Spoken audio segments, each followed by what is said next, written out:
Ça, c'est un Rubik's Cube mélangé. Ça, c'est un Rubik's Cube résolu. Et ça, c'est un Rubik's Cube presque résolu. En speedcubing, c'est très fréquent de rater son dernier mouvement en voulant aller le plus vite possible. Ça donne lieu à de nombreux fails où le cube n'est pas résolu quand le chronomètre est arrêté.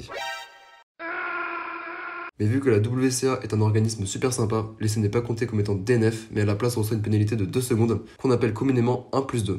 Et ça permet notamment de ne pas se taper un DNF ou cette facette après 5 minutes de résolution, parce qu'on a voulu gagner 2 petites dixièmes de secondes inutiles. Bref, au 3x3 c'est pas le cas parce que chaque centième compte, et ça je le savais bien quand j'ai commencé la demi-finale à ma dernière compétition de Rubik's Cube. Avec une moyenne officielle de 8 secondes 91, je partais favori numéro 21 pour seulement 12 places en finale, autant dire que j'avais intérêt à performer pour avoir une chance. Sauf que dès la première résolution, évidemment je me prends une pénalité avec un 9 secondes 22 plus 2. J'enchaîne avec un 9,81 et déjà la pénalité se fait ressentir avec un 9,81 qui compte dans la moyenne au lieu d'un 9,22. Le troisième temps de 9,23 est correct et de bons temps de 7 et 8 secondes pour finir me donne une moyenne de 9 secondes 04. Je suis content, la moyenne est bonne, pas loin du tout du record personnel. Sauf que pas de bol, je termine 13ème à 14 centièmes de seconde du temps des qualifiés. Et sans la pénalité, ça passait à 8,84 secondes de moyenne, ce qui aurait pu me placer 12ème de la demi-finale et ainsi me qualifier en finale. Morale de l'histoire, ne faites pas de plus 2.